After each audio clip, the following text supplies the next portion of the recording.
Catherine Allgar. I'm the president here at the Historical Society. It has always been, since I've come here in 2017, a pleasure to welcome you. But of course, there's something quite, if I may say, historical about the occasion. We've been open internally since July of 2020 and have served many researchers, but we have now really just started to welcome the public, that's y'all, back as members of our large family.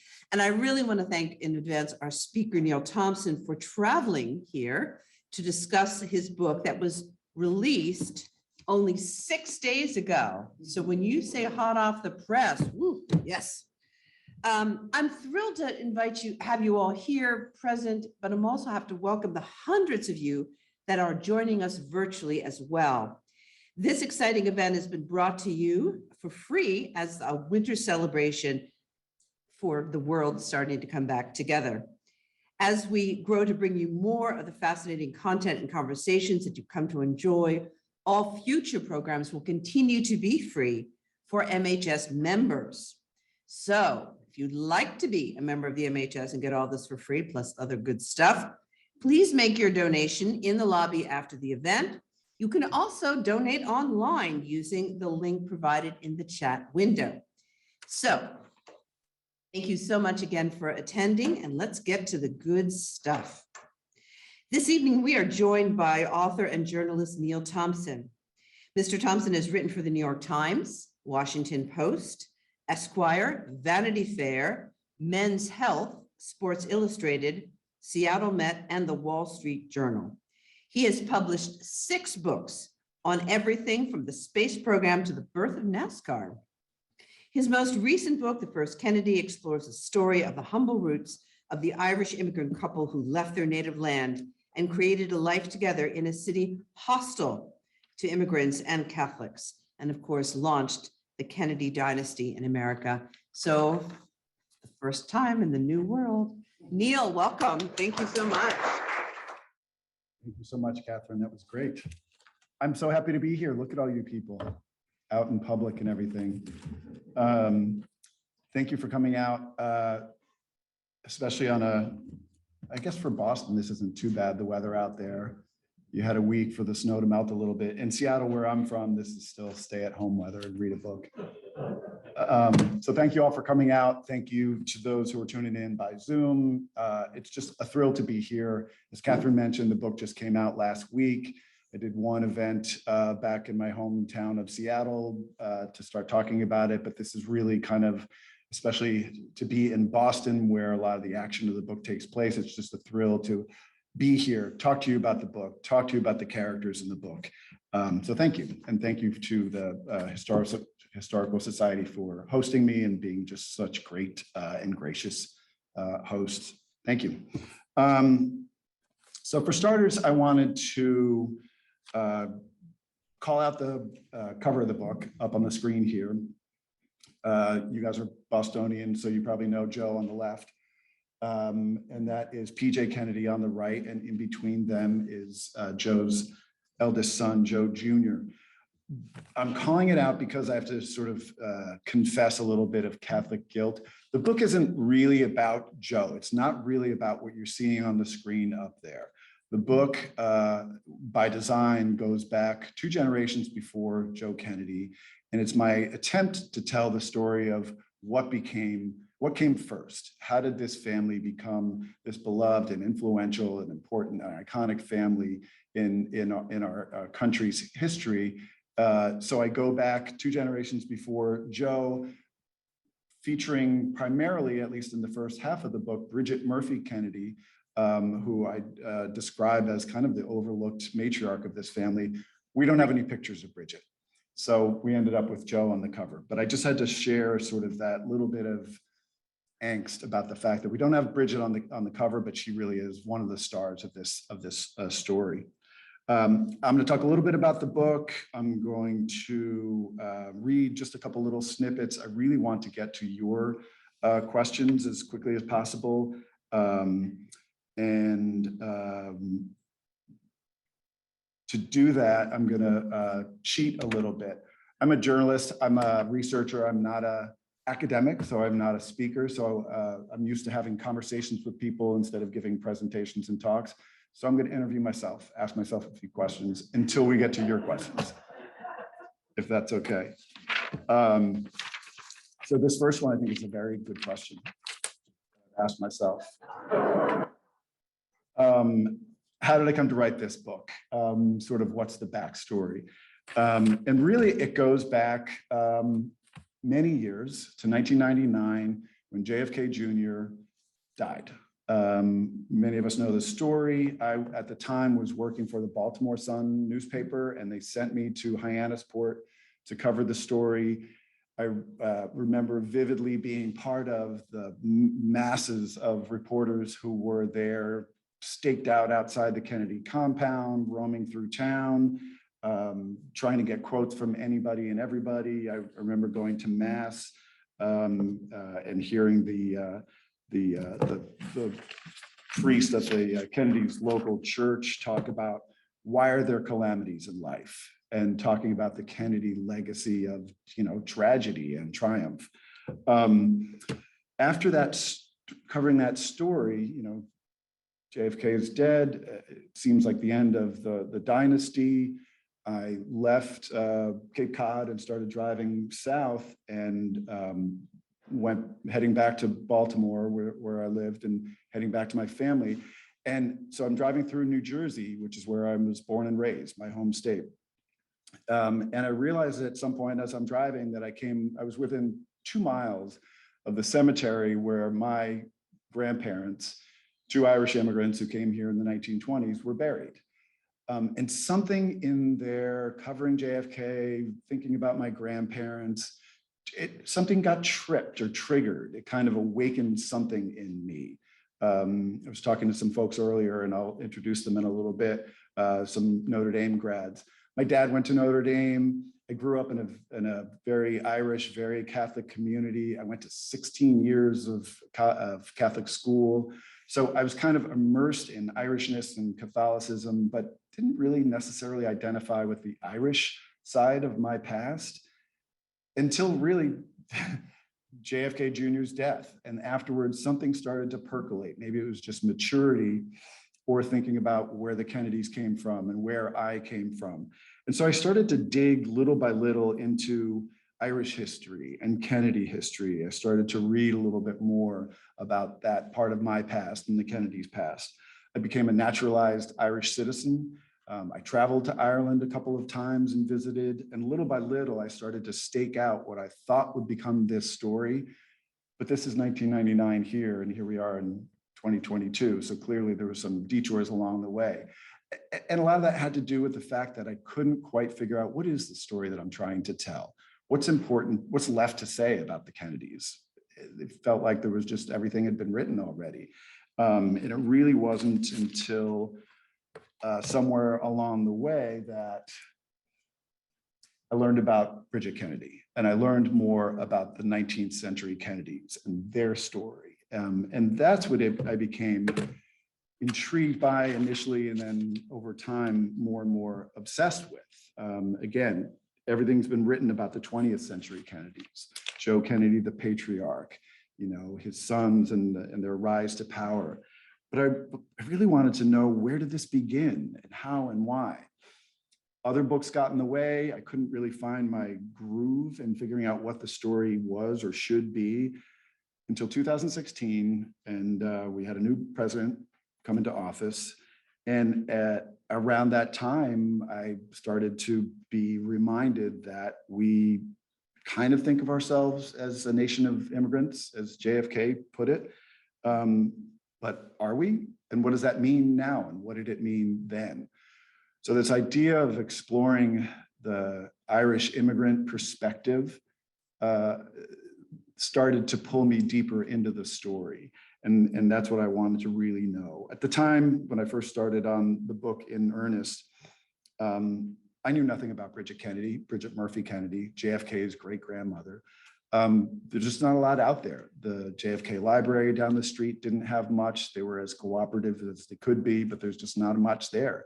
Massachusetts Historical Society helped a lot, and I'll talk about that in a minute, but there was just not a lot known about Bridget.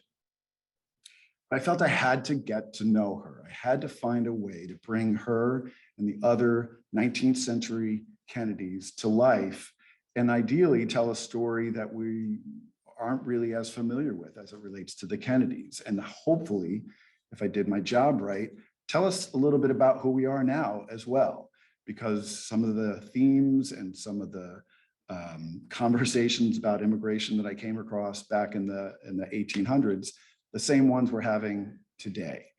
Sometimes word for word, send them back, build a wall, keep them out, these kinds of things. So I wanted to explore that.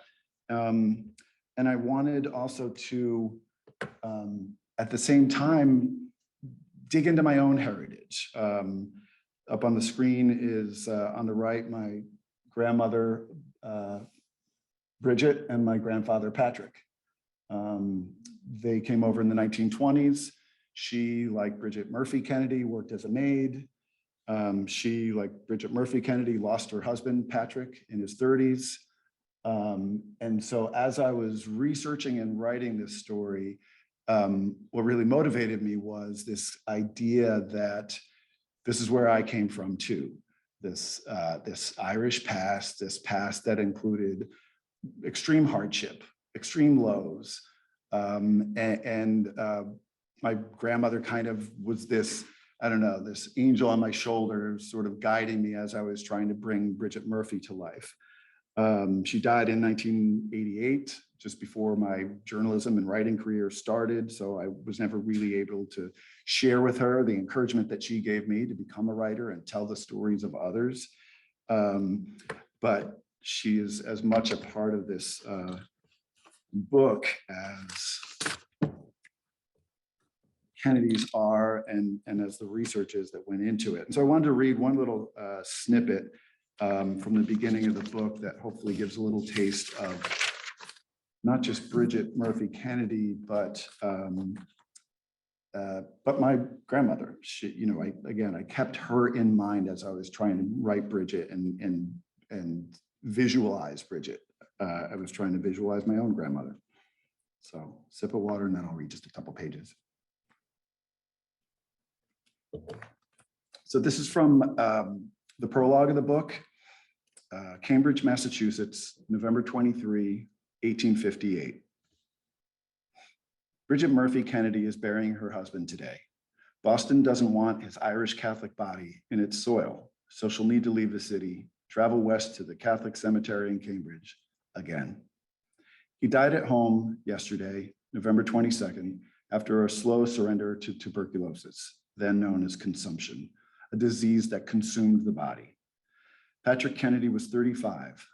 They'd been married 9 years, having found each other after their respective escapes from a starving island. They'd had 5 children and buried 1. They'd moved often, from cramped tenement to back alley apartment, surrounded by more people in one block than they'd see in a month back on their farms in Ireland. Their entire world was now within walking distance of the docks where they landed, the docks where Patrick kept working until he couldn't. With no Catholic cemetery in East Boston and only one in all of Boston, he'd have to be interred miles west at Cambridge Catholic Cemetery, one of the only burial sites available for their kind.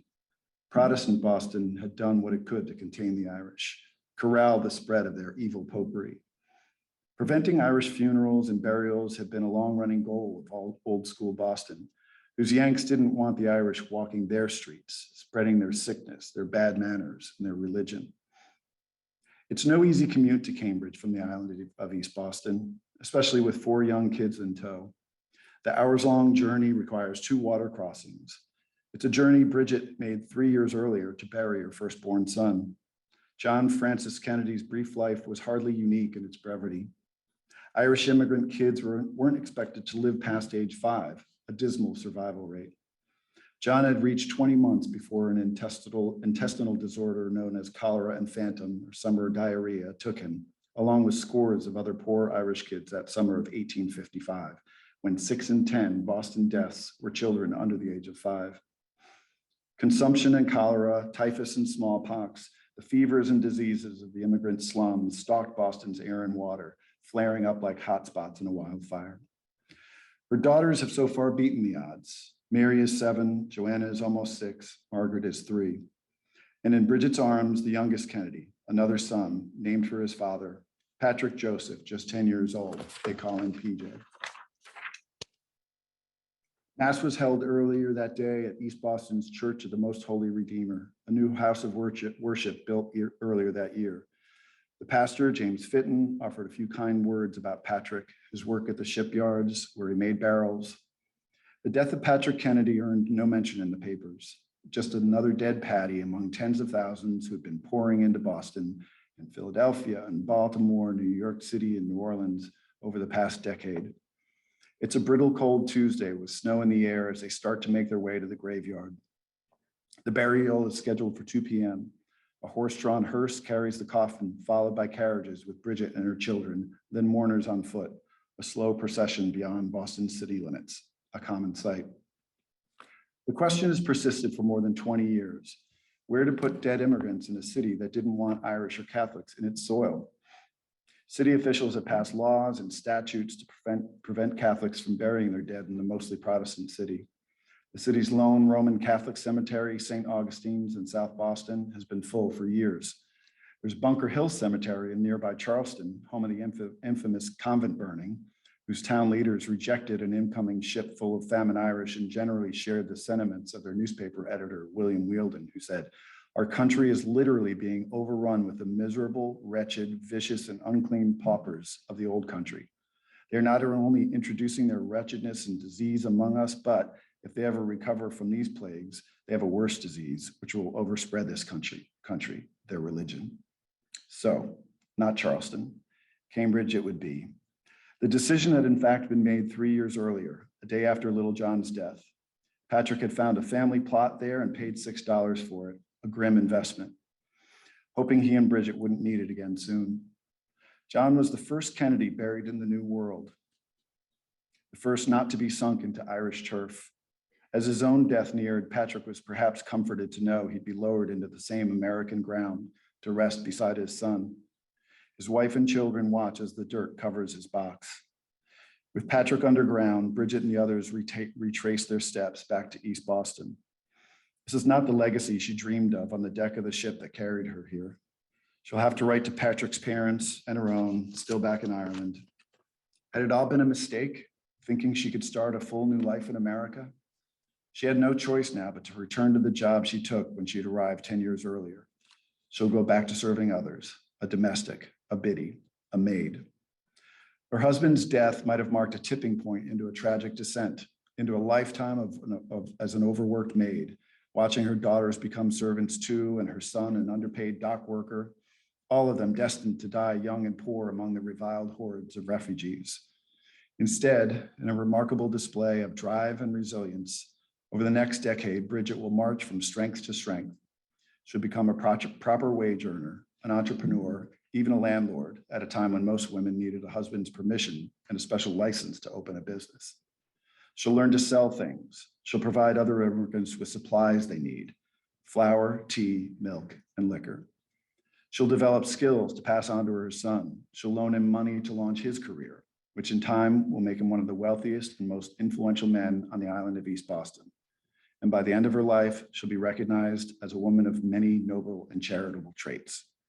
But first, before all this, there came the irrevocable decision to cross an ocean, to escape toward the potentially grim unknown.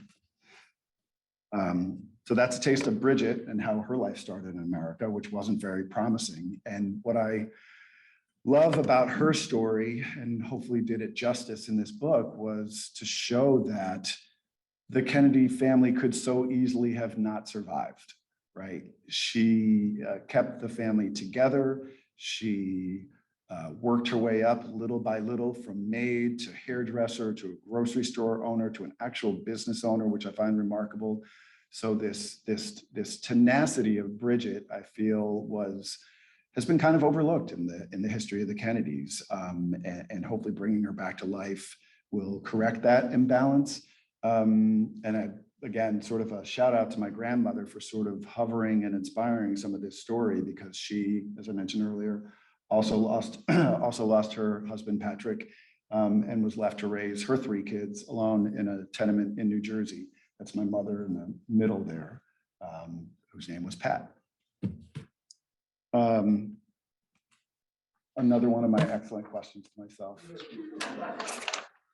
And this, I think, is hopefully relevant to some of the folks in the audience, since we're here at the Historical Society. What kind of research? Where did I do it? Did I go to Ireland, and the impact of COVID? I did visit Ireland in 2001 and again in 2006, but as I mentioned, I could never quite figure out the story and kept putting it off, and other books got in the way. And then, you know, flash forward ahead to 2016, and some of these issues as far as how we're thinking about and talking about immigration rise up again. They've always been part of this country. They've always been an issue for us, seemingly unresolvable. And that prompted my sort of recommitment to this story, which I really started in earnest probably 2016, 17, 18. By 2018, I was kind of feeling good, up to full speed. I had been to Boston a couple times. I'd been to the JFK library. I had been in touch with folks here at MHS. And then by 2019, late 2019, I'm feeling pretty good. I'm in the home stretches. And then a couple months later, we all know what happens. COVID hits, everything shuts down. And I had, you know, holes to fill in this story and research that needed to be completed. And I learned a lot about what's out there and who's out there to help. And I have to give a shout out to the staff here for helping out with a whole lot of questions from me over the final stages of my research. Top left there is my a sample of my Abigail queue, things that I had requested from MHS and documents that they sent my way, thankfully, that helped kind of fill in gaps. Just a quick sampling is Arthur Rogers' diary on the bottom. He was a classmate of PJ Kennedy's at the Lyman School in East Boston. Unbelievable, like day after day, this kid describing what life was like for him, which in turn allowed me to describe what life was like kind of for PJ. A couple grocers' journals and account books that describe what it was like to run a grocery store in Boston or East Boston at that time, that helped me sort of understand a little bit better what business was like for Bridget at that time. Lower left is my a couple shots of my trip to Ireland back in 2006. And that's the sort of the Kennedy homestead in Dunganstown outside of New Ross in County Wexford that I was able to visit. Remarkably, it's still part of the family today, still owned by and run by and still farmed by extended members of the Kennedy family. One of the things that I was grateful for and relieved to receive were the PJ Kennedy papers. The JFK library right down the street here had been a very helpful partner at different stages of my research. And as far back as 2016 on their website, they had posted the PJ Kennedy papers, unprocessed, not open to the public. In 2016, I started nagging the archivist there, like, so what's up with these? When might we get a glimpse at these? And they explained to me, you know, they didn't put it this way. They didn't say they weren't a priority, but they did say these are really old papers, onion skinned, very fragile. They require a very specific process to scan them and digitize them. And we're short-staffed, like a lot of archives are. So they asked for my patience, and I was patient. Then we get into 2019, and they send me this good news email like, hey, we're going to process these papers. You'll be the first to see them. Stay tuned. Then COVID hits and everything kind of comes to a halt. Thankfully, toward the very, very end of my research, I got this great email from the archivist at the Kennedy Library saying, okay, we got 2/3 of the way through, here they are, boom, and sent me just this massive clump of PJ Kennedy's papers, which helped me sort of bring him to life a little bit. There was just one little snippet I wanted to read, if I can find it. A lot of the PJ Kennedy papers were his collected papers many of them from the early 1900s. So they don't go as far back as his political and business career did. But they're letters that he wrote to other business leaders and political leaders, and all of them, most of them had this specific theme. How can I help? How can we help? What can we do to help this kid who just got off the boat? What can we do to help this business owner who needs help, like getting a license or something to help them get started in business? And I find it remarkable that this was early 1900s when he was out of political office, but still involved and still influential and still turned to for help. And he continued to just think about constituents and how to help people. One little snippet, he's pushing a friend of his who's running for the Board of Aldermen. Mr. Nolan gave splendid service to the Board of Aldermen in 1903, doing particularly good work in connection with the investigation of our public institutions where are confined the poor and unfortunate of all classes. As an honest, conscientious, and capable citizen whose worth has been demonstrated by his public service, Mr. Nolan well deserves your favorable consideration. Will you do me the kindness to take a little time to solicit the support of your friends for Mr. Nolan? If you do so, I shall consider it a personal favor. He was always calling in favors. And I'll pause here for 1 second just to say that last week, I think it was, as I was getting ready to come here, I got this incredible email from a gentleman named Brian Burke, who's in the audience here, who told me, hey, saw that you were coming to town, heard about your book, wanted to let you know about my father, Charles, right? Does he go by Charlie? Charlie Burke, who is PJ Kennedy's grandson. Someone who I had been trying to find during my research, trying to track down any family members to see if they could sort of shed some light on who PJ was, who Bridget was. And I'm just thrilled, like literally up my spine, feeling it, like thrilled to have you here, Mr. Burke. So thanks for coming out.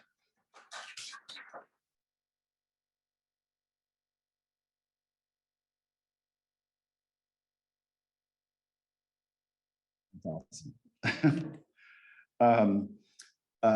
Let's see. Other folks who helped with my research were just so great. Some of them here at the Historical Society, and then other researchers in town, Andrew Pierce, Ed Galvin, this researcher, genealogist in Ireland, Celestine Murphy. Just in case anyone's tuning in online, I want to give props to some of the folks who went out of their way to share some of their research with me and help move this story forward. All right. Do I have another question? Two. There were so many things that I thought I knew and was surprised to learn how little I knew about the history of the Irish in America and the history of the Kennedys. They were so treated so horribly by the English back home. They were treated so horribly by Americans, sorry, including Bostonians when they got here. They just weren't wanted. And some of this I knew because this is how we've treated immigrants over time. But wow, it was really hard to be an Irish immigrant in the 1800s for Bridget and folks like her. Kids died by the age of 5. Husbands died at work or through disease. The places where they lived were just overrun with disease. There was never enough food to go around.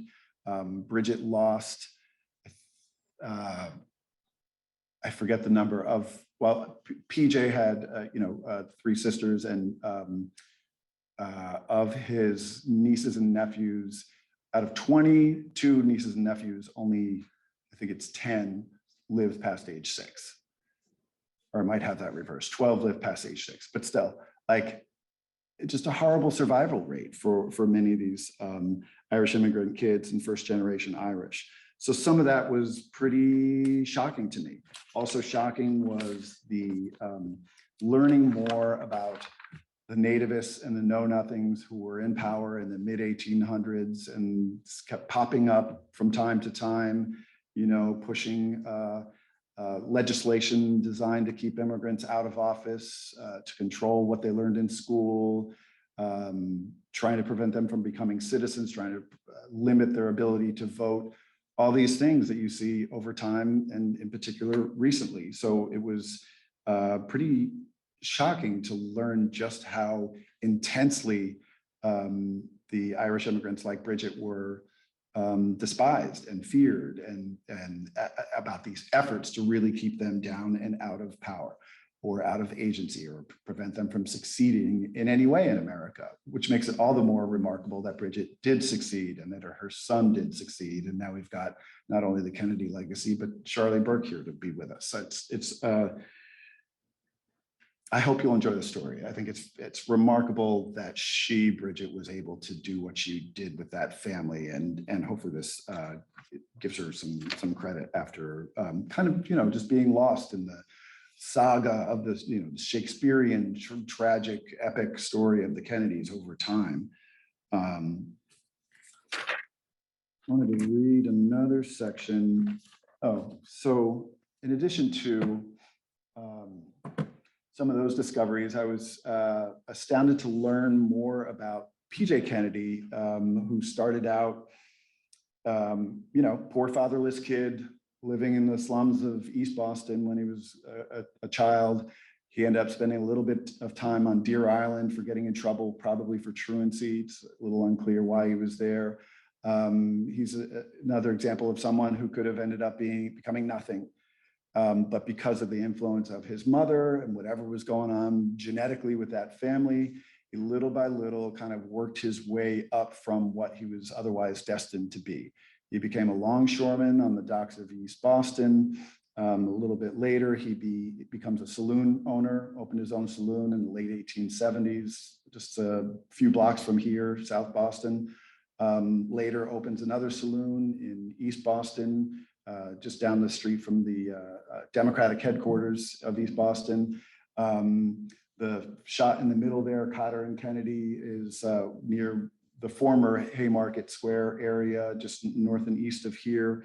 And it was fun for me to learn just how interwoven the thread of whiskey is through this family. Patrick Kennedy, PJ's father, who's now dead, but he came here as a barrel maker. He made barrels for beer and whiskey and other things. Bridget Kennedy runs her own grocery shop where she sells beer and liquor on the side. PJ Kennedy becomes a saloon owner and then later expands pretty extensively into retail liquor and wholesale liquor. He owns, more than half a dozen shops at his peak, all of which leads him into politics. Later we hear the stories of Joe Kennedy becoming a bootlegger during Prohibition, which isn't exactly true. He did become an importer after Prohibition and made a lot of money from that. But, a lot of the Kennedy family fortunes were made from whiskey here in Boston. So among those are among the sort of the shocking discoveries I came across along the way. I'm going to just read a little snippet about PJ so you get a taste of him. Here's PJ the barman, towel over his arm, apron around his waist, pulling froth top drafts behind the counter, medium height, about 5'10", well-muscled, and thanks to his cargo hauling days, somewhat larger than the ordinary man. Blue eyes and fair skin, a rain-washed rosy complexion, hair variously described as dark reddish, wavy brown, or glossy black. Most photos suggest the latter, atop a well-shaped head.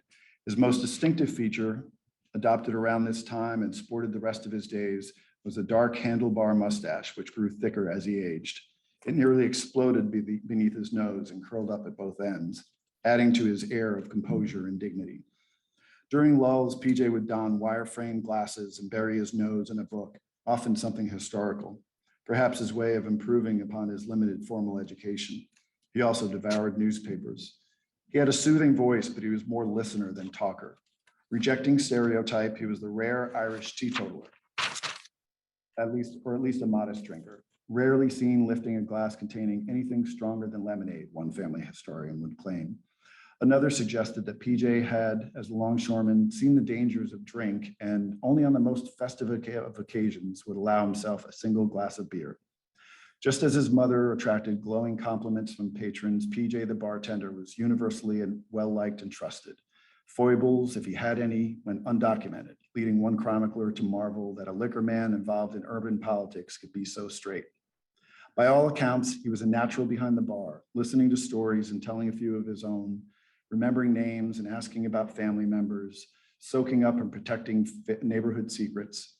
PJ's future daughter-in-law, Rose Fitzgerald, her father John was also raised by a liquor-selling immigrant grocer, later said that her father-in-law's spot behind the bar positioned him on the front lines of East Boston's news, gossip, celebrations, hopes, fears, troubles, and tragedies. He was a good listener, knew how to keep confidences, and had a compassionate spirit.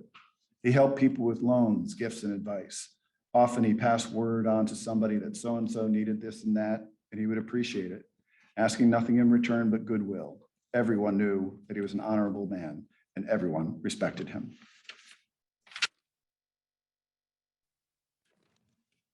Whether by coincidence or design, PJ's Elbow Street shop happened to share an address with the Democratic Committee headquarters for East Boston's Ward 2. There and at the adjacent East Boston Athletic Club, PJ Kennedy became a friendly face, and as Rose Kennedy would later put it, predictably, he became a political force in East Boston. That's of what PJ was like. What I tried to explore in this book too is, how do the stories of Bridget and her son PJ tell us more about the Kennedy family? What can we sort of see starting back then in the 1800s and early 1900s in PJ's case? How do they help us understand maybe just a little bit better the Kennedys that came later? In the back of this book is this family tree. The top half is the story that I'm trying to tell. Patrick and Bridget coming to America, getting married in 1849. PJ and Mary Hickey getting married in 1887. And then the rest of the story comes later. We know more about that part of the story. But what I wanted to understand was what was happening back then, what kind of characteristics were prevalent in Bridget and PJ, and how do we sort of trace them forward through this family line? And I think there were things like empathy and a strong sense of family and community, a sense of service to others, plus just grit, ambition, resilience, tenacity, as well as sort of facing down hardship and tragedy. But I think too, what's interesting to me now is when I think about Dynasty, and Dynasty is in the title, who are the Kennedys now? It's hard to say, they've become so diffuse. I think right now is the first time in many, many years that we don't have a Kennedy in Congress. And then you've got other things like, Bobby Kennedy Jr. opposing vaccinations, and JFK Jr. is being held up as part of this, weird conspiracy theory about him reappearing at Dealey Plaza and running for president with Trump. I mean, just weird stuff. And so it's a little bit sad to me to see what has become of the family, because I think we've sort of lost this sense of this family as a family that can help guide us or provide some wisdom when it comes to issues that we're facing now, like immigration. It feels like the dynasty is a little bit in tatters, if not maybe entirely gone. And maybe that's just how things go with dynasties. My last question, and then we'll get to yours. What is the story of the Irish immigrants from back then tell us about America today? And this question is really what drove a lot of this book. I wanted to understand, the fact that we really were a nation of immigrants during the time of Bridget and PJ, and we are now, and that's our strength. One of my trips to East Boston, I walked around, it used to be full of Irish, then it was full of Italian. Now all the corner markets that used to be Irish markets or saloons are bodegas and Latin markets. And I find that just totally inspiring. This is the next generation coming through. But we were also back then a nation that feared and despised immigrants. And I think that's unfortunately continues to be a theme for us, as reflected in at least the lower portion of that screen.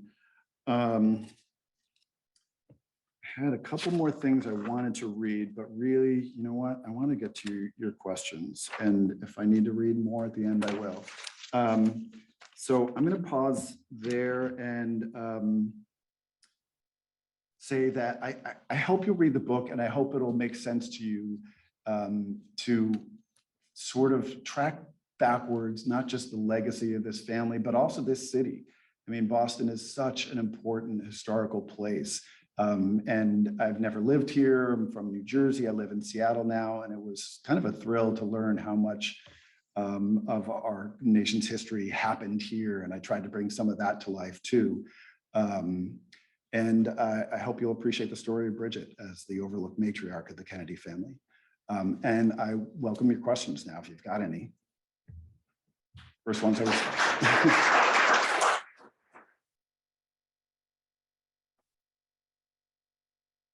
Right here. What kind of network did she have with other women in East Boston? Was there a whole group that could help one another? Yeah, the question was, what kind of network did Bridget have among other women in East Boston, or was she on her own? She did have a network, and I found it remarkable to learn that when the Irish were leaving Ireland during the potato famine, and then for decades after, not just because of the famine, immigrant women outnumbered the men. It was the only immigrant group coming to America where the women were at the forefront, which I found remarkable. And they came alone in many cases, single women crossing the Atlantic on their own to start anew. And they found each other. You know, in Bridget's case, she was part of this group of sister maids who worked for Boston families or hotels, who got to know each other on weekends at parties and at church. But when she became a grocer, I described how she became kind of a community fixture, and she's described as such later on. She actually earned an obituary in the Boston Globe upon her death, which is remarkable. She was described as someone around whom this hub of neighborhood and community and family circled. So once she was up and running, maids she used to work with would come in for provisions or just stop up. It's hard to prove it, but based on some of the research I mentioned, like descriptions of other grocery shops run by Irish immigrants, it's likely she served liquor and maybe people came back, and it was kind of a little bit of a groggery, as they call them, just a place for folks to hang out and meet, probably mainly Irish. So I think she did have a network, and then her siblings started to come here as well and ended up initially living with and around her in East Boston. She bought the building where her grocery shop was. She rented out the apartments above it, which I find remarkable. Two of the immigrants who were tenants up there became her sons-in-law. So she really did create this network and had this sort of support network, but I'd argue she was the core of that support network. Catherine asked, did PJ have any relations with Patrick Donahue and John Boyle O'Reilly, who were the influential editor-owners of the Boston Pilot? Also, was PJ involved in the Irish nationalist organizations in Boston that supported the land war and home rule between 1879 and 1896? Great questions, and the answer to both is yes. So I write a lot in the book about the Boston Pilot, whose history I find fascinating. And I was able to access back issues online, which was just a blast to read through those. I don't know if PJ was friends directly with the publisher and longtime owner, although I think he sold it at one point and bought it back, Patrick Donahue. But that paper was remarkable.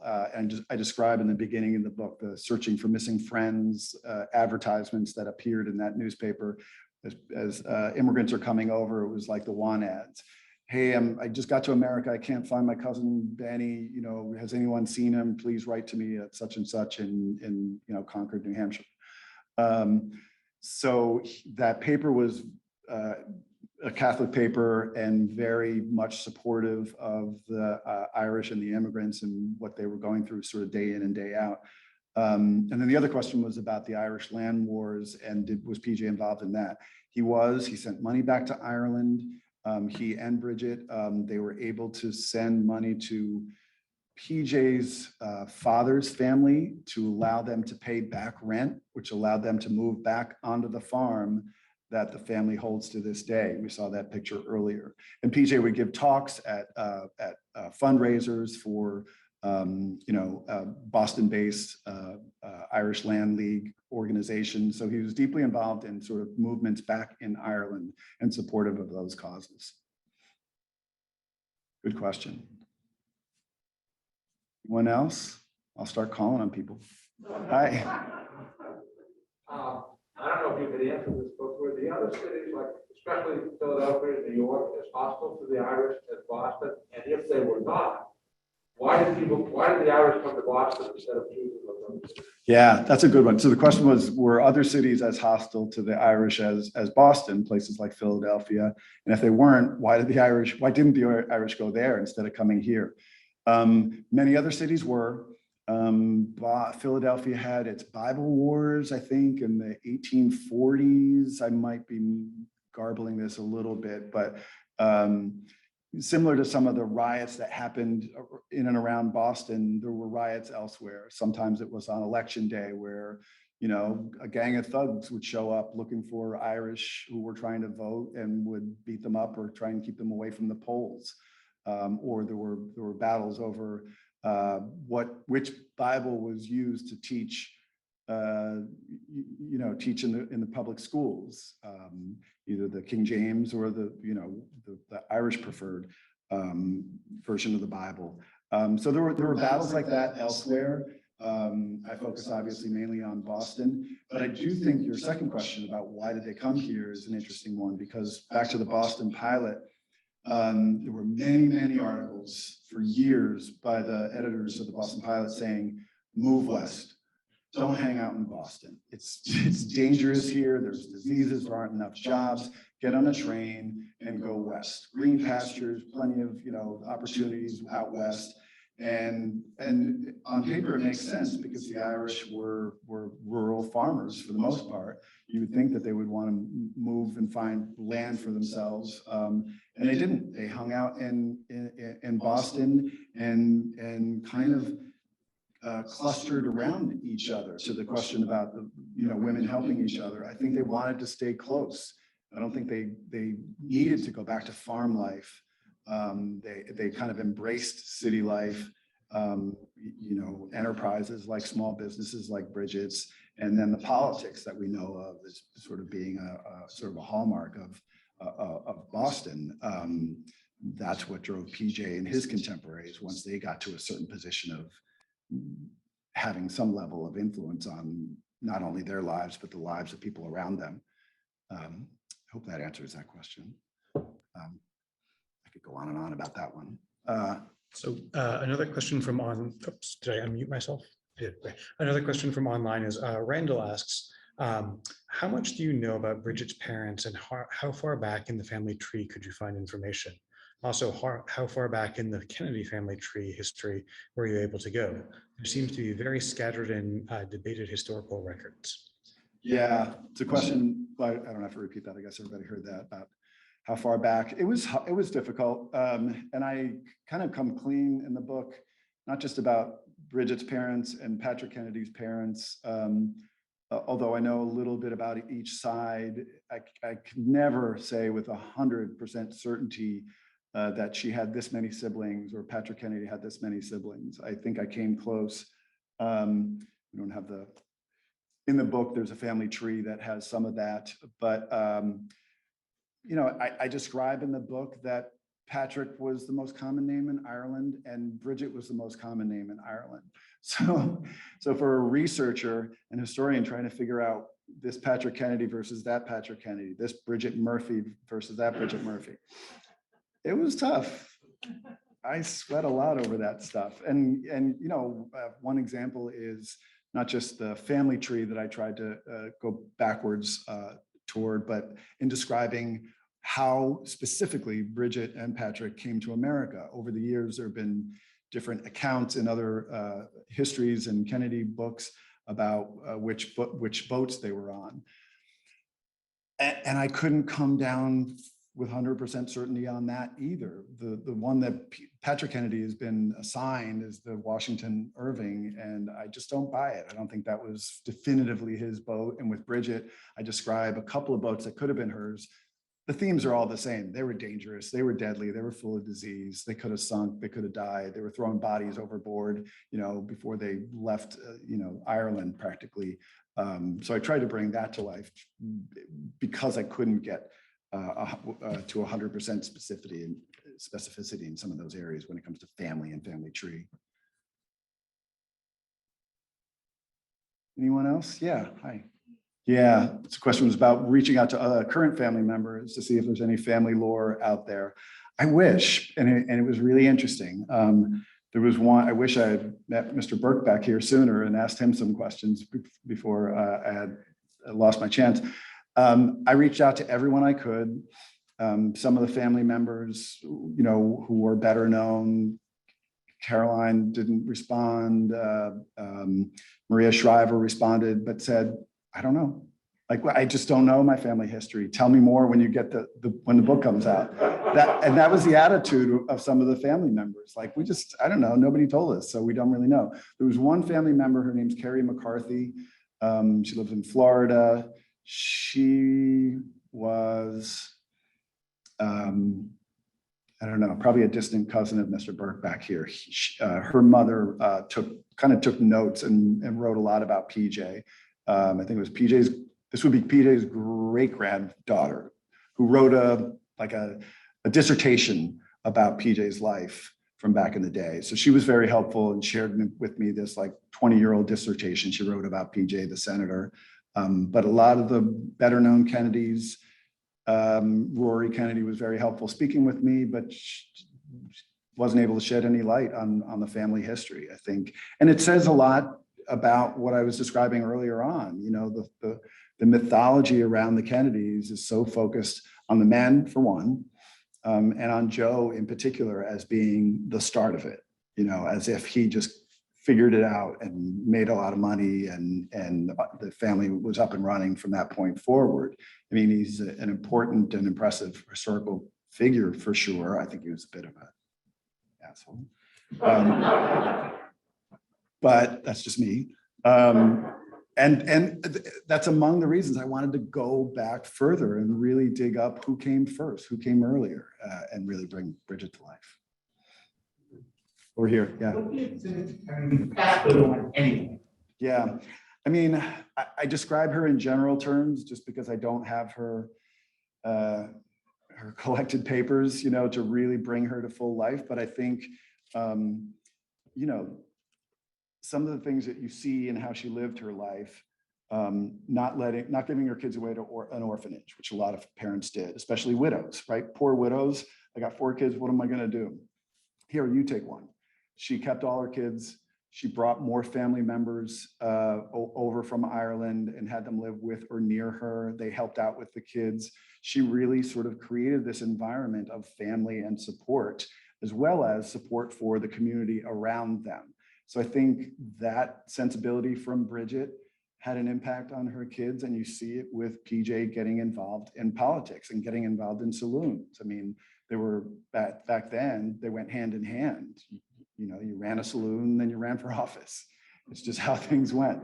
But also these other things about Bridget, this tenacity that had to be part of who she was, and ambition too. She wasn't willing to just stay down in the muck with everyone else and work as a maid and not strive for something more. She had this belief in herself. And there were some other interesting books that I came across describing those traits in a lot of the Irish women who became maids in America. They were a handful, man. They stood up to their employers. They wouldn't take any guff. They would quit, even if they didn't have another job lined up on the other end. And in the book, I have a couple cartoons describing sort of that attitude of these strong, sassy, uppity women. And I think that's who Bridget was. And I think she passed those sensibilities down to her kids, and then it carries forward from there. Yeah, the question was about research methods and anything that I came across that kind of changed how I thought about the project. And I talked a little bit about the research earlier and coming across things that I didn't expect. I tried to go into this with an open mind, but you also have to have kind of a plan. And I went off that game plan so many times, pivoting back and forth. And it really took a while to figure out how I wanted to tell this story and then what I needed to finish it up. And really what I wanted to do was get close to Bridget, get close to PJ, explore what their lives were like day in and day out. So it was, like I mentioned, the PJ Kennedy papers. They were just such a help in describing PJ, similar to how I was just describing Bridget, but with less, evidence in hand to do so. I had to sort of come at Bridget from all angles.